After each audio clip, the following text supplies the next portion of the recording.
আমাদের জন্য তুই জল আনতে চলে গেলি, কিন্তু এখনো তুই আমাদের কাছে ফিরে এলি না। আমরা যা সহ্য করতে পারি না রে, আমাদের জল পিপাসায় বুক ফেটে যায়। ওরে সিন্ধু, কেন তুই এখনো আমাদের কাছে ফিরে আসছিস না? সিন্ধু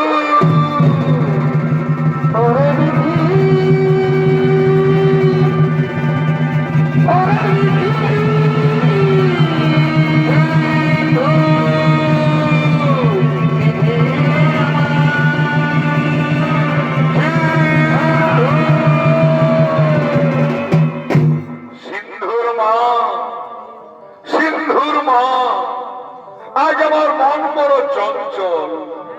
আমার মন বলছে হয়তো আমাদের সিন্ধুর কোন বিপদ হয়েছে। না গো না, তুমি ও কথা বলো না। আমাদের সিন্ধুর কোন বিপদ হতে পারেনি। সে আসবে, সে আমাদের কাছে জল নিয়ে আসবে, আমাদের জল খাওয়াবে, আমরা প্রাণ ফিরে পাবো। তুমি কেঁদো না, তুমি কেঁদো না, তুমি কেঁদো না। সিন্ধুর মা, সিন্ধুর মা, ওই তো আমাদের সিন্ধুর মায়ের শব্দ শোনা যাচ্ছে। হ্যাঁ হ্যাঁ, আমাদের সিন্ধু আসছে, আমাদের সিন্ধু জল নিয়ে আমাদের কাছে আসছে। ওরে সিন্ধু, এত কেনে দেরি করলি? আয় বাবা, তুই আমাদের কাছে তাড়াতাড়ি আয়, আমাদের জল খাওয়া, আমাদের প্রাণ বাঁচা। দে রে, দে সিন্ধু, দে বাবা, আমাদের গলা শুকিয়ে গেছে, দে বাবা, তুই আর দেরি করিস না রে। দে রে, দে সিন্ধু, তুই আর দেরি করিস না। কে আপনি? আমাদের সিন্ধু তো এমন ভাবে আমাদের জল খাওয়ায়নি। তবে কে আপনি? পরিচয় দেন, তা না হলে অভিশাপ দেব। মুনিবর, আমি অযোধ্যার মহারাজ দশরথ। অযোধ্যার মহারাজ দশরথ, আপনি এসেছেন? হে রাজন, আমাদের সিন্ধুর সাথে আপনার কি দেখা হয়েছে? আমাদের সিন্ধু গেছিল ওই নদীর পাড়ে জল আনতে, তার সাথে আপনার কি দেখা হয়েছে? মুনিবর, আজ আমি মহাপাপী। মুনিবর, আজ আমি মহাপাপী রাজা দশরথ। কেন রাজা, কি পাপ করেছো তুমি? আমাদের কাছে বলো, কি পাপ করেছো তুমি? মুনিবর, আপনাদের সিন্ধু ওই নদীতে জল তুলতেছিল, আমি অমনি নিরপেক্ষ করে বসেছিলাম। আমি মনে মনে ভাবলাম হয়তো কোনো হরিণী জল পান করছে। আমি আর কাল বিলম্ব না করে আমি আমার শব্দবেদী বাণ নিক্ষেপ করি, আর সেই বাণে আপনাদের সিন্ধুকে আমি হত্যা করেছি। মুনিবর, আমি হত্যা করেছি।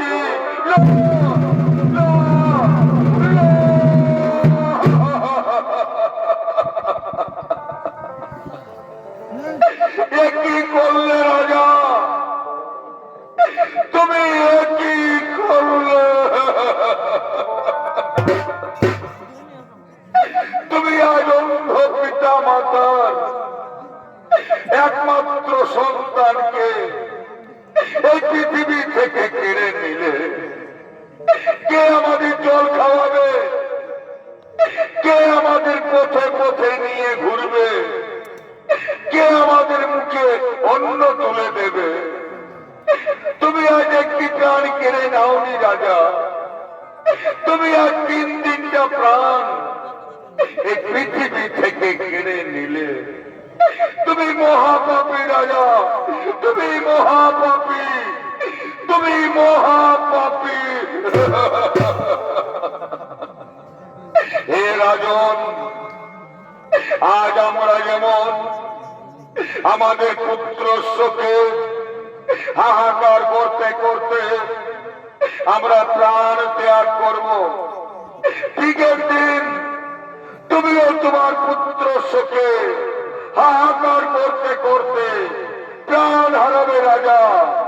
এই হলো অন্ধমুনির অভিশাপ।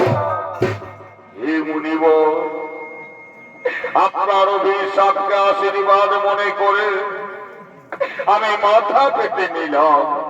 কিন্তু হে মুনিবর, আমার যে কোনো পুত্র সন্তান নেই। আমি যে পুত্র, আমি যে আটকুড়া রাজা মুনিবর, আমি যে আটকুড়া রাজা দশরথ। কি বললে? তোমার পুত্র সন্তান নেই? না, তা হতে পারে না। অন্ধমুনির অভিশাপ কোনদিন মিথ্যা যাবে না। অচিরে তোমার গৃহে 4টি সন্তান হবে, আর সেই সন্তানের সুখে তুমি একদিন প্রাণ হারাবে রাজা। এই হলো অন্ধমুনির অভিশাপ। হে রাজন, তুমি একবার আমাদের সিন্ধুর কাছে নিয়ে চলো। তুমি আমাদের সিন্ধুর কাছে নিয়ে চলো।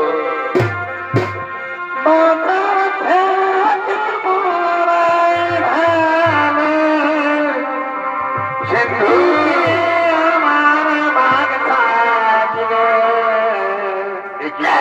কি কথা বলছি না?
দশরথ রাজার গৃহে 4টি সন্তান হল, যাদের নাম রাম, লক্ষ্মণ, ভরত, শত্রুঘ্ন।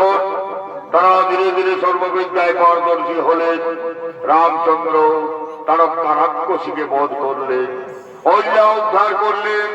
হরধর বন্ধ করে মা সীতাকে বিবাহ করে রামচন্দ্র অযোধ্যার রাজ দরবারে ফিরে এলেন। এদিকে অযোধ্যার রাজ দরবারে মহারাজ দশরথ এবং তার মন্ত্রী সেনাপতিগণ আগমন করছে।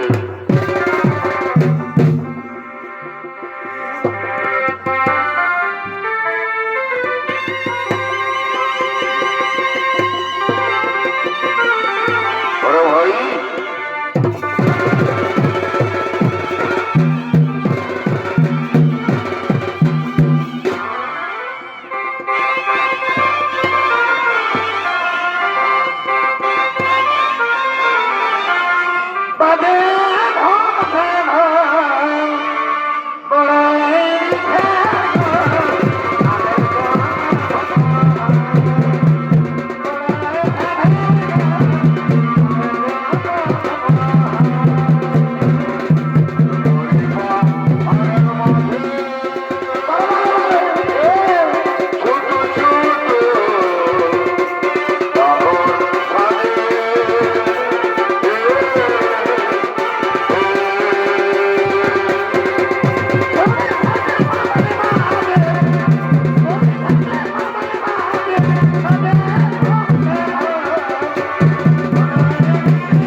আজকে মনস্থির করেছি বংশের পূর্বপুরুষের নিয়ম আমি আমার জ্যেষ্ঠ পুত্র রামচন্দ্রকে অযোধ্যা রাজা করে আমি বানপ্রস্থ সন্ন্যাস গ্রহণ করতে চাই।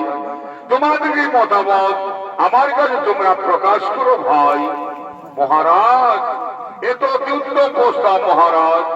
আমরাও সকলে চাই, অযোধ্যা বাসী সকলে চান, এরপর আপনি অযোধ্যা রাজা করুন রামচন্দ্রকে, তাতে আমরা সকলে আনন্দিত আছি মহারাজ। ওরে ওরে আমার মন্ত্রী সেনাপতিগণ, তা তোমরা এই মুহূর্তে অযোধ্যার বদলে ঘরে ঘরে সংবাদ জানিয়ে দাও, কাল সুপ্রভাতে আমার জ্যেষ্ঠ পুত্র রামচন্দ্র হবে অযোধ্যা রাজা। তারা যেন সকলে অযোধ্যা রাজ দরবারে আসেন, আমার ছেলে রামকে সকলে আশীর্বাদ দেন। তাই তোমরা এই মুহূর্তে অযোধ্যার বদলে ঘরে ঘরে সংবাদ জানিয়ে দাও। তাই হবে মহারাজ, তাই হবে।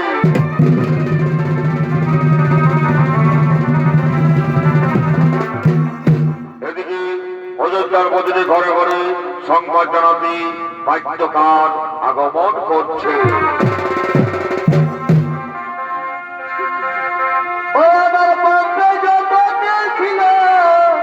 রাম রাম রাম রাম রাম রাম।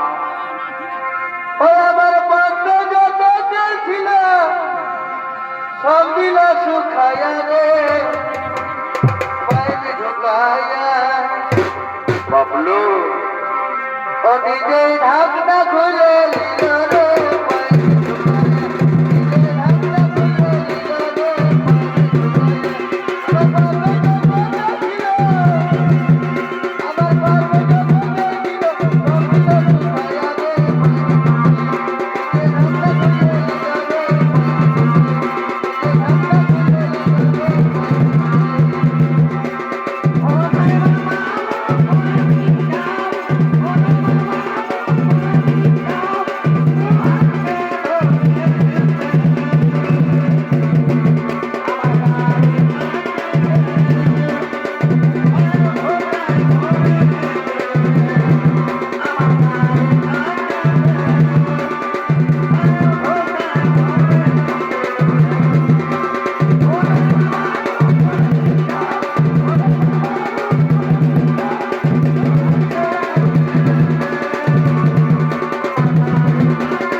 ছাগিলাকে বলছি গো, তোমরা দেখছি মাছ ধরে গুজর গুজর গুজর গুজর আর ফুজুর ফুজুর করছি, আর কেউ কেউ মনে মনে ভাবছি পাতে ঘর দিকে যাবো নাকি। আর কেউ কেউ বসে বসে আরামে ঘুমাছো। এই জন্য আমাদের পুরুলিয়ার কবি গান লিখেছে গো, যে বিদেশের মন বুঝা বড় দায়। এই দাদা, তোমরা জানো তোমাদের কাছে আমি কেন এসেছি? জানো না হয়? তোমরা প্রচুর জানো। তোমরা হয়তো মনে মনে ভাবছো যে তোমাদের গ্রামে কাজ ফুটবল খেলা হবে, উঠাল হ্যাঁ। তো কন্টাবর যেটা বলবে, কন্টাবর যেটা বলবে কালে দর্দ কড়া লড়াই হবে। ইসলাম দমে চেতর বটে, ইসলাম করতে কান শুনে তো ভালো করে বলবে, অত ভালো করে বল।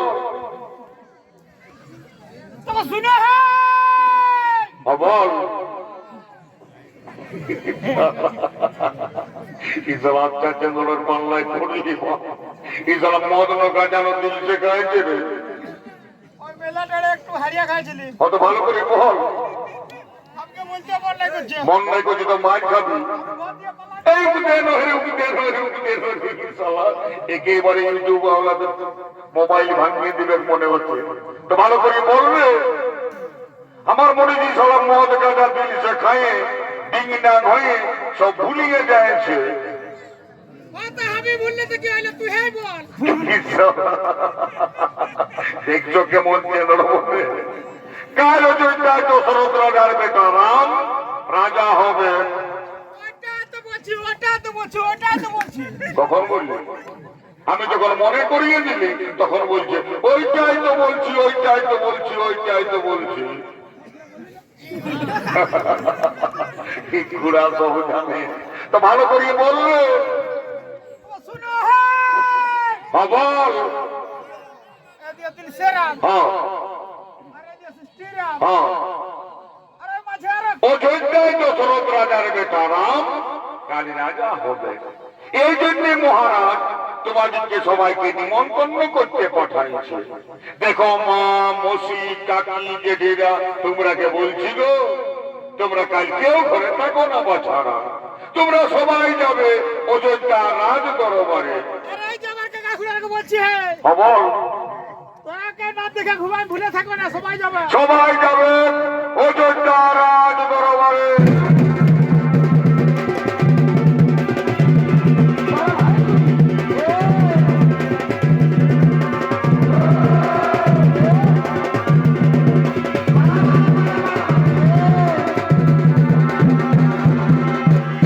এদিকে অযোধ্যার অন্তপুরে মহারানী কৈকেয়ী এবং তার দাসীগণ আগমন করছে।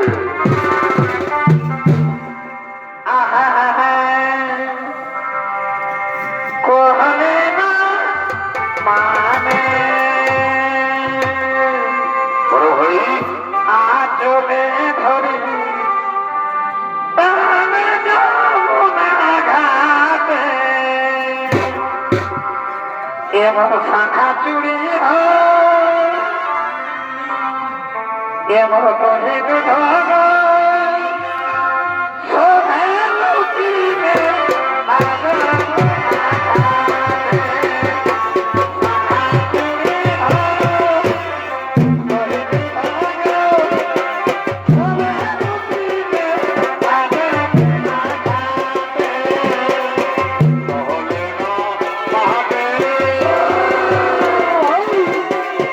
চলে ধরি কাহারে যমুনার ঘাটে।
মন্থরা, ওরে আমার দাসী, বল কি সংবাদ তুই আজ আমার কাছে এনেছি?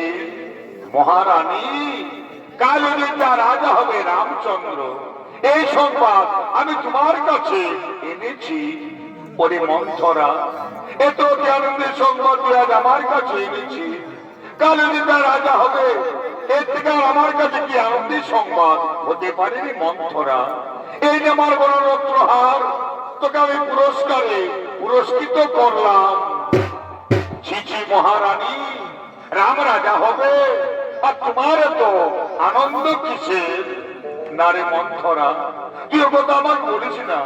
রাম আমার জ্যেষ্ঠ পুত্র, সে আমাকে সর্বক্ষণ মামা বলে ডাকে, তাই রাম রাজা হলে আমার কোনো দুঃখ নেই রে মন্থরা। মহারানী, তুমি ভেবে দেখো, রাম রাজা হলে ভরত হবে রামের দাস, আর তুমি হবে কৌশল্যার দাসী। তার থেকে তোমার মৃত্যু অনেক ভালো রানী, তুমি মরে যাও, তুমি মরে যাও। না রে মন্থরা, তুই ও কথা আমার বলিস না। রামকে আমি ভরতের থেকে অনেক ভালোবাসি, সে আমাকে সর্বক্ষণ মামা বলে ডাকে, তাই রাম রাজা হলে আমার কোনো দুঃখ নেই রে মন্থরা। মহারানী, তুমি ভেবে দেখো, আর তুমি যদি আমার কথায় চলো, তবে আমি তোমার ছেলে ভরতকে অযোধ্যা রাজা করে দেব। কেমন করে, কেমন করবে দাসী আমার ছেলে ভরত অযোধ্যা রাজা? বল তুই, কেমন করে হবে আমার ছেলে ভরত অযোধ্যা রাজা? মহারানী, পূর্বে দেবতা দানবদের যুদ্ধে মহারাজ কত বিক্ষত এসেছিলেন, তখন মহারাজকে তুমি সেবা যত্ন করে ভালো করেছিলে।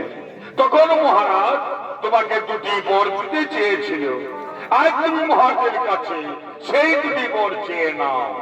এক পরে করো তোমার ছেলে ভরতকে অযোধ্যা রাজা, আর এক পরে করো রামকে 14 বছর বনবাসী। হে মন্থরা, আজ আমি তাই করব। আজ মহারাজের কাছে দুটি বর চাইব, এক পরে করব আমার ছেলে ভরতকে অযোধ্যা রাজা, আর এক পরে করব রামকে 14 বছর বনবাসী। মহারানী, তুমি তোমার অলংকার খুলে ফেলো, তুমি মাটিতে পড়ে থাকো, তবেই তুমি মহারাজের কাছে ওই দুটি বর পাবে। ওই তো মহারাজ তোমার কাছেই আসছে। এখন আমি আসি রানী, এখন আমি আসি। মহারানী, মহারানী, মহারানী। একি রানী, কেন আনন্দের দিনে মাটিতে পড়ে আছো? কেন তোমার সর্বাঙ্গ অলঙ্কার নেই? কেন তোমার দু চোখে সাবনের ধারা বইছে? তোমার কি কোনো অসুখ করেছে, নাকি তোমাকে কেউ কোনো করেছে অপমান? না রাজা না, আমার করেনি কোনো অসুখ, আমাকে কেউ কোনো করেনি অপমান। আজ আমি নিজের জ্বালায় মরতে চাই রাজা। এই কইকে আর অযোধ্যায় বেঁচে থাকবে না রাজা, এই কইকে আর অযোধ্যায় বেঁচে থাকবে না। তুমি কইকে মরতে দাও, তুমি কইকে মরতে না রানী না, আমি তোমাকে মরতে দেব না। তুমি আমার নয়নের মণি, তুমি আমার অন্তরের আলো, তুমি আমার সর্বশ্রেষ্ঠ রানী। আমি তোমাকে সমস্ত রানীর থেকে ভালোবাসি রানী। তাই বলো, আজ আনন্দের দিনে তুমি আমার কাছে কি চাও? তুমি আমার কাছে যা চাইবে আমি তোমাকে তাই দেব হাসি মুখে। রাজা, তোমার মনে আছে পূর্বে দেবতা দানবদের যুদ্ধে তুমি কত বিক্ষত এসেছিলে? তখন আমি তোমাকে সেবা যত্ন করে ভালো করেছিলাম। তখন তুমি আমাকে দুটি বর দিতে চেয়েছিলে। আজ আমি তোমার কাছে সেই দুটি বর চাই রাজা। বলো, তুমি আমাকে সেই দুটি বর দেবে? রানী, আমি আমার রামের নামে শপথ নিয়ে বলছি, তুমি আমার কাছে যা চাইবে আমি তোমাকে তাই দেব। বলো রানী, বলো তুমি আমার কাছে কি পেলে আজ আনন্দিত হবে?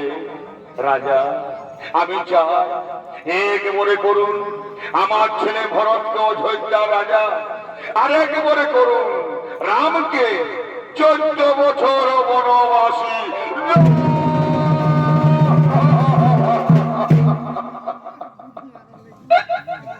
না রানী না, তুমি এই বর আমার কাছে চেও না, তুমি অন্য বর আমার কাছে চাও। তুমি অন্য বর আমার কাছে যা চাইবে আমি তোমাকে তাই দেব, কিন্তু তুমি আমার কাছে এই বর চেও না। না রাজা না, অন্য বরে আমার প্রয়োজন নেই রাজা। যদি আপনি আমাকে দেবেন 2টি বর, এক বরে করুন আমার ছেলে ভরত অযোধ্যা রাজা, আর এক বরে করুন রামকে 14 বছর বনবাসী।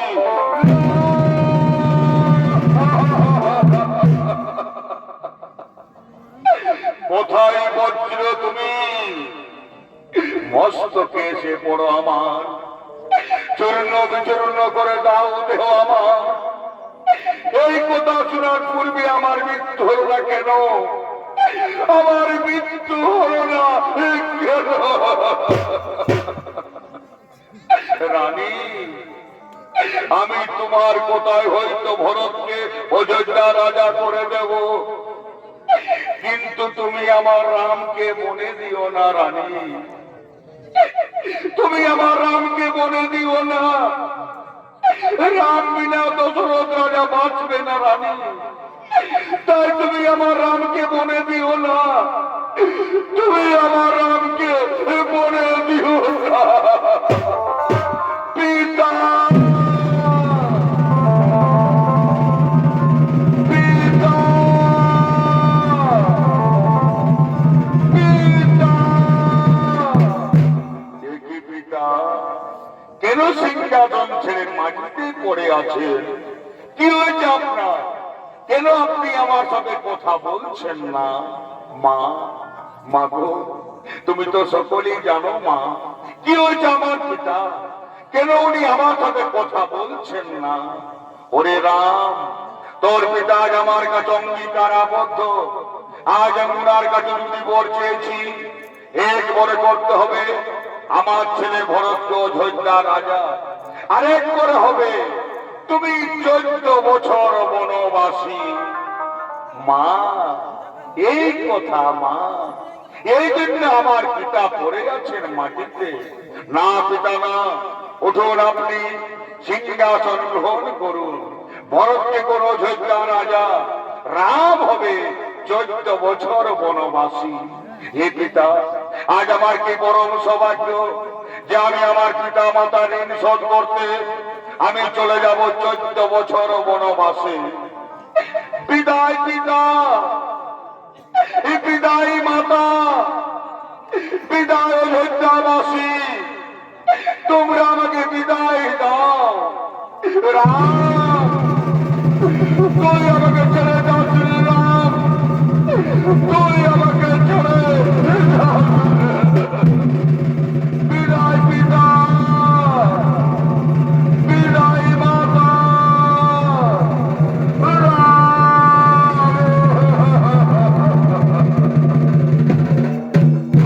এদিকে রাম লক্ষ্মণ সীতা চলে গেলেন বনবাসে। সেই সংবাদ পেয়ে অযোধ্যায় মহারাজ দশরথের মৃত্যু হলো। এদিকে রাম লক্ষ্মণ সীতা চিত্রকূট পর্বতে আগমন করছে। রাম, সিয়া রাম, সিয়া রাম, জয় জয় রাম। রাম, সিয়া রাম, সিয়া রাম, জয় জয় রাম।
পর্বতে অবস্থান করেছেন।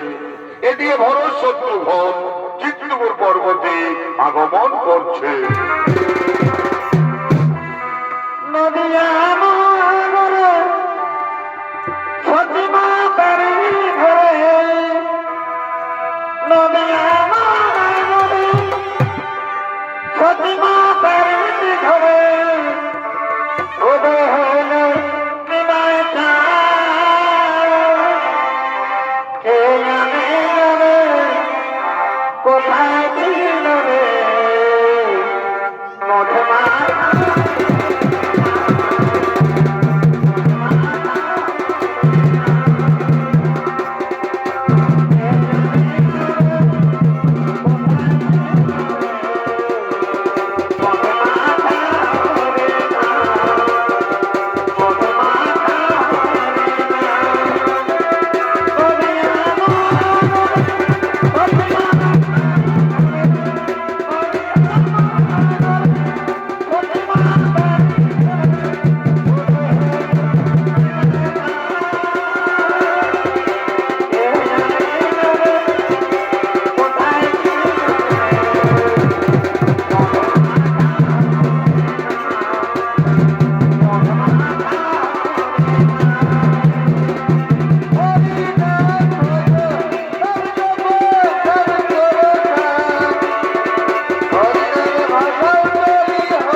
প্রণাম দাদা, আপনার জন্য জানাই আমার শত সহস্র প্রণাম।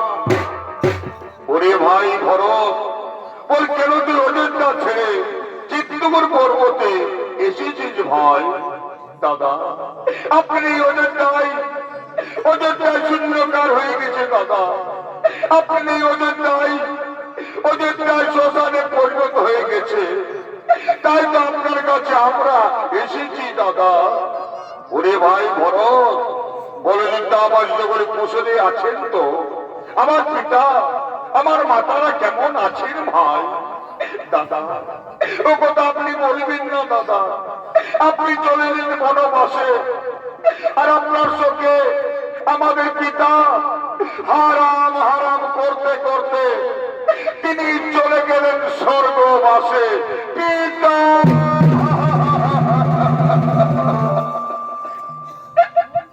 ওরে ভাই ভরত, একই কথা শোনালে রে ভাই আজ আমাকে, একই কথা শোনালে রে ভাই আমাকে। দাদা, আপনাকে নিয়ে যেতে এসেছি আমি অযোধ্যায়। আপনি আমার সাথে ফিরে চলুন, তার আমি ভরত আপনার সামনে প্রাণ ত্যাগ করবে। না রে ভাই ভরত, তুই ও কথা আমাকে বলিস না। আমি যে মৃত্যু সত্য পালনের জন্য 14 বছর এসেছি বনবাসে। আমি যদি অযোধ্যায় ফিরে যাই তবে সূর্য বংশের নামে কলঙ্কিত হবে। ওরে ভাই, তুই আমার আদেশে অযোধ্যায় ফিরে যা ভাই। দাদা, আপনার আদেশ আমি অমান্য করতে পারি না দাদা, কিন্তু আমি অযোধ্যায় ফিরব না। আমি ফিরব নন্দী গ্রামে। আপনার পায়ের পাদুকা আমার মস্তকে তুলে দিন, নিয়ে যাব নন্দী গ্রামে। সিংহাসনে বসাব আপনার পাদুকা, আপনার পাদুকায় হবে রাজা। আমি কেবল উপলক্ষ মাত্র। ওরে ভাই, এই কথা, এই যে আমার পায়ের পাদুকা, দিন দাদা, দিন আমার মস্তকে তুলে আমি নিয়ে যাব নন্দী গ্রামে। দাদা, আজ ভরতের শেষ নিবেদন। আমি এক এক দিন গুনে গুনে 14 বৎসর পার করব। যেদিন 14 বৎসর পূর্ণ হবে সেই দিন যদি আপনাকে আমি না দেখি অযোধ্যায়, সেই দিনের ভরতকে পৃথিবীর কেউ দেখা পাবে না দাদা। সেদিনের ভরত মরবে, তাকে কেউ রক্ষা করতে পারবে না, কেউ না, কেউ না। ওরে ভাই ভরত, আমি তোকে কথা দিলাম যেদিন 14 বৎসর পূর্ণ হবে সেই দিন আমি অবশ্যই ফিরিব অযোধ্যা। এবার তুই ফিরে যা ভাই। বিদায় দাদা, বিদায় দাদা। ভরত,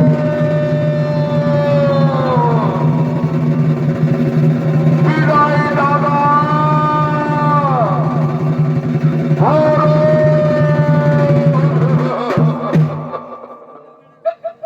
ওরে ভাই লক্ষণ, ভরত চলে গেল রে ভাই। তার কাছে আমরা জানতে পারলাম আমাদের পিতা চলে গেছেন স্বর্গবাসে। তাই তো পুত্রের কর্তব্য হলো পিতাকে পিণ্ড দান করা। ওরে ভাই, আজ আমরা ভিখারি, আজ আমরা অরণ্যের মাঝারে মুনি পত্নীদের কাছে গিয়ে ভিক্ষে করব, তারপর আমরা আমাদের পিতাকে পিণ্ড দান করব। সীতা, তুমি এই ফাল্গুন নদীর তীরে বসে অপেক্ষা করো, আমরা করে ভিক্ষে করে তোমার কাছে ফিরে আসবো। হে প্রভু, আপনি চলে যান ভিক্ষার্থে, আমি আপনার অপেক্ষায় বসে থাকবো প্রভু। আমি ও ভাগিনী, আজ ভগবান জনম তারে তারে ভিক্ষে করছে, পিতাকে পিণ্ড দান করবেন ভগবান।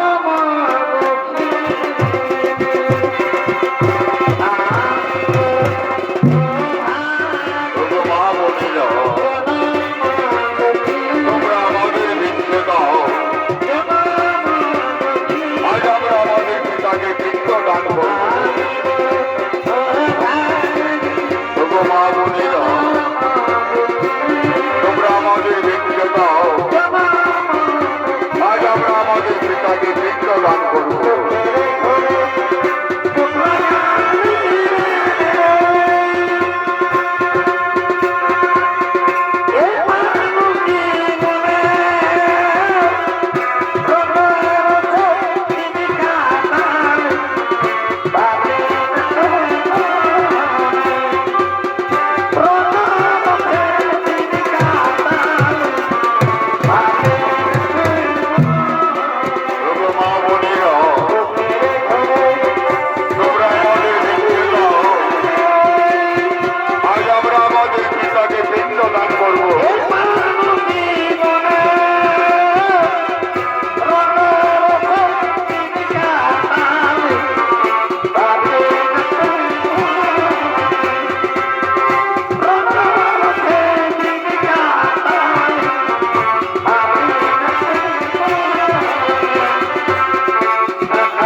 ওগো মা বলে দাও, তোমরা আমাদের ভিক্ষে দাও, আজ আমরা আমাদের পিতাকে পিণ্ডদান করবো।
মহারাজ দশরথের আত্মা চলে এসেছে ফাল্গু নদী তীরে মা সীতার কাছে। এসে নিয়ে মহারাজ মা সীতাকে বলছেন, মা সীতা, মা গো, আমি তোমার কাছে এসেছি মা। হে পিতা, আপনার চরণে আমার শতকোটি প্রণাম পিতা, আপনার চরণে আমার শতকোটি প্রণাম গ্রহণ করুন পিতা। তথাস্তু মা সীতা। হে মা সীতা, আমার ছেলেরা আমাকে পিণ্ড দান দেয়নি মা, তাই তো আমি স্বর্গে যেতে পারি না মা। আমার জন্য স্বর্গের দ্বার চিরতরে বন্ধ হয়ে আছে। হে পিতা, আপনার ছেলেকে যে ভিক্ষে করতে উনারা এলেই আপনাকে পিণ্ড দান করবেন পিতা। ততক্ষণ আপনি আমার কাছে বসে অপেক্ষা করুন পিতা। না মা সীতা, না, আমার কাছে বসে থাকার অপেক্ষার সময় নেই মা। আমার যদি তার দ্বারা পিণ্ড দান করা না হয় তবে আমি কোনোদিন স্বর্গে যেতে পারবো না মা। তাই হে মা সীতা, তুমি আমাকে পিণ্ড দান করো মা। হে পিতা, আজ যে আপনার পুত্র বধূ ভিখার নেই পিতা, আজ আমি আপনাকে কিসের পিণ্ড দান করবো পিতা? আজ আমি আপনাকে কিসের পিণ্ড দান করবো পিতা? হে মা সীতা, তুমি আমাকে ফাল্গু নদী তীরে পানির পিণ্ড দান করো মা। আমি সেই পানির পিণ্ড খেয়ে এক্ষুনি চলে যাব স্বর্গবাসে। হ্যাঁ পিতা, হ্যাঁ, আজ আমি তাই করবো পিতা। আজ আমি আপনাকে পানির পিণ্ড দান করবো পিতা। সাথী থাকো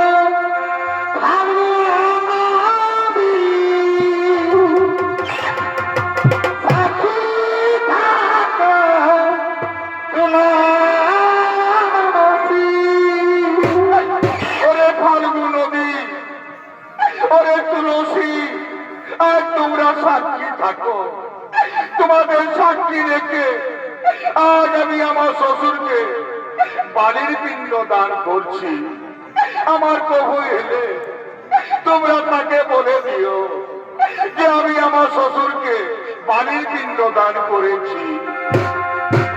সাক্ষী থাকো সাক্ষী থাকো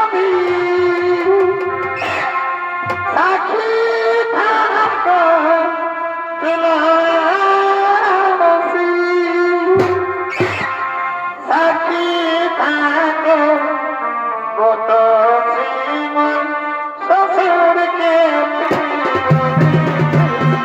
সাক্ষী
আজ আমি আপনাকে বাড়ির পিণ্ড দান করবো। আসুন পিতা, আপনি আমার কাছে বসুন।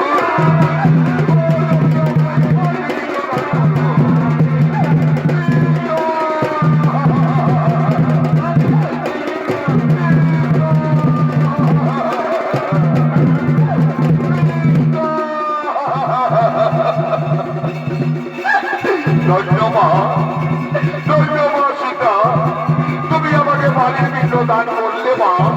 ওই তো স্বর্গের দ্বার খুলে গেল। হে মা, ওই তো স্বর্গের দ্বার খুলে গেল।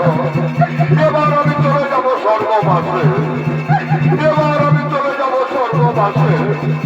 এবার তুমি আমাকে বিদায় দাও মা। এবার তুমি আমাকে বিদায় দাও।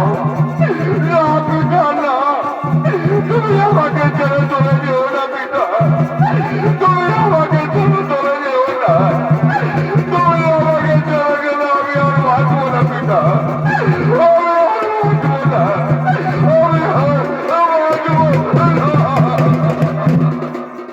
উপায় নেই মা, উপায় নেই মা সীতা। আজ আমি তোমার কাছে থাকতে পারবো না মা। আজ আমি তোমার কাছে থাকতে পারবো না। এবার আমি চলে যাবো স্বর্গবাসে। বিদায় মা।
এইবার আমরা ভিক্ষি করে ফিরে এসেছি।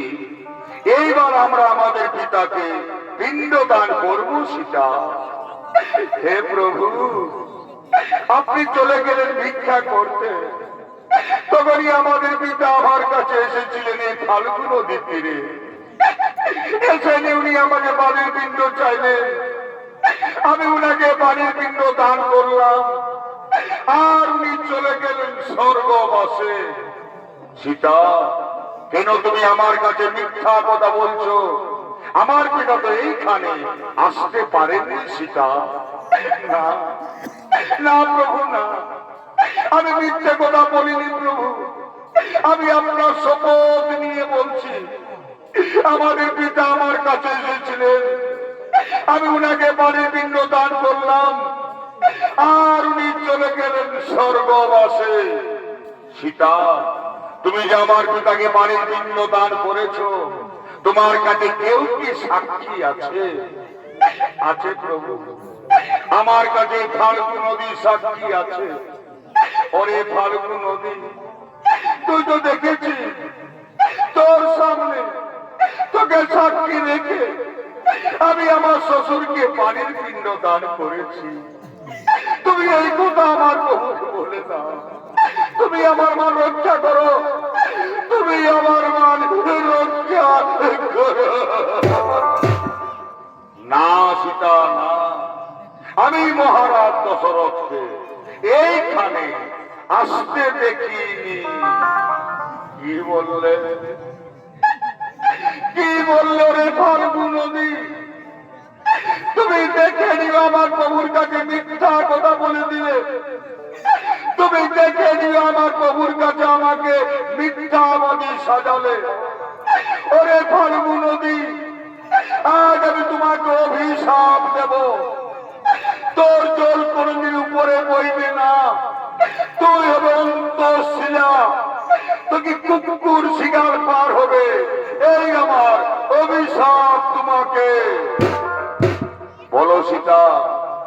আর কে সাক্ষী আছে তোমার কাছে?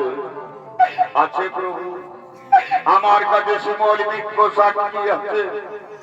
ওরে শিমল বৃক্ষ, তুই তো দেখেছিস তোর সামনে তোকে সাক্ষী রেখে আমি আমার শ্বশুরকে পানির পিণ্ড দান করেছি। তুমি এই কথা আমার প্রভুকে বলে দাও, তুমি আমার মা রক্ষা করো, তুমি আমার মা রক্ষা করো। না সীতা না, আমি মহারাজ দশরথকে এইখানে আসতে দেখিনি। কি বললে, কি বললে রে শিমল বৃক্ষ? তুমিও দেখে নিয়ে আমার প্রভুর কাছে মিথ্যা কথা বলে দিলে। ওরে শিমল বৃক্ষ, আজ আমি তোমাকে অভিশাপ দেব। তোর ফুলে সুগন্ধ থাকবে না, তোর ফুলে দেবতাদের পূজায় কোনোদিন লাগবে না। এই আমার অভিশাপ তোমাকে। বলো সীতা, আর কে সাক্ষী আছে তোমার কাছে? আছে প্রভু, আমার কাছে মা তুলসী সাক্ষী আছে। মাগো, তুমি তো দেখেছো মা, তোমার সামনে তোমাকে সাক্ষী রেখে আমি আমার শ্বশুরকে বালির পিণ্ড দান করেছি। তুমি এই কথা আমার প্রভুকে বলে দাও, তুমি আমার মা রক্ষা করো, তুমি আমার মানে রক্ষা করো। না সীতা না, আমি মহারাজ দশরথকে এইখানে আসতে দেখিনি। মা,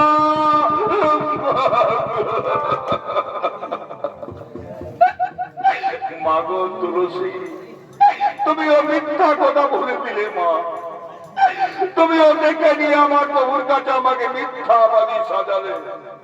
হে মা তুলসী, আজ আমি তোমাকে অভিশাপ দেব। তোর কাছে যেখানে সেখানে বার হবে, তোমাকে কুকুরও ঘৃণা করবে। এই আমার অভিশাপ তোমাকে। বলো সীতা, আর কে সাক্ষী আছে তোমার কাছে? আছে প্রভু, আমার কাছে বটবৃক্ষ সাক্ষী আছে। ওরে বটবৃক্ষ, তুই তো দেখেছি তোর সামনে তোকে সাক্ষী রেখে আমি আমার শ্বশুরকে বালির পিণ্ড দান করেছি। তুই এই কথা আমার প্রভুকে বলে দাও, তুমি আমার মা রক্ষা করো, তুমি আমার মা রক্ষা করো। হে মা সীতা, হে প্রভু রামচন্দ্র, আপনি চলে গেলেন ভিক্ষা করতে, তখনই আপনার পিতা মহারাজ এসেছিলেন ফাল্গু নদী তীরে। এসে নিয়ে মহারাজ মা সীতাকে বালির পিণ্ড চাইলেন। মা সীতা মহারাজকে বালির পিণ্ড দান করলেন। তখনই মহারাজ চলে গেলেন স্বর্গবাসী। এটা আমি নিজের চোখে দেখেছি প্রভু, আমি জীবন করে মিথ্যা কথা বলিনি প্রভু। মা সীতা যা বলেছেন তা সম্পূর্ণ সত্য ঘটনা প্রভু। ধন্য ধন্য রে বটবৃক্ষ, আজ আমি তোমাকে আশীর্বাদ দেব। সত্য ত্রেতা দাপর কলি চার যুগ তুই অমর হয়ে থাকবি। তোর পাতা তোর গাছ থেকে কোনোদিন ঝরে শেষ হবে না। তোর ছায়া থাকবে শান্তি শীতল স্নিগ্ধ। তোর ছায়া নিচে যেজন বসবে সে চির শান্তি থাকবে। তুই চিরদিন অক্ষয় বট হয়ে থাকবি। এই আমি তোমাকে আশীর্বাদ দান করলাম প্রভু। এবার তো মিথ্যে বলিনি প্রভু, এবার আমি মিথ্যে বলিনি। উঠো সীতা, আমি প্রমাণ পেলাম সত্য তুমি আমার পিতাকে বালির পিণ্ড দান করেছ। তাই নারী হয়ে জগতের বুকে পিণ্ড দান খ্যাতি যুগে যুগে মানবের মুখে অমর হয়ে থাকবে। এই আমি তোমাকে আশীর্বাদ দান করলাম। শুনো সীতা, শুনো ভাই লক্ষণ, এইবার আমরা চিত্রকূট পর্বত ছেড়ে চলে যাব পঞ্চবটী বনে। আজ তো হাত তুলে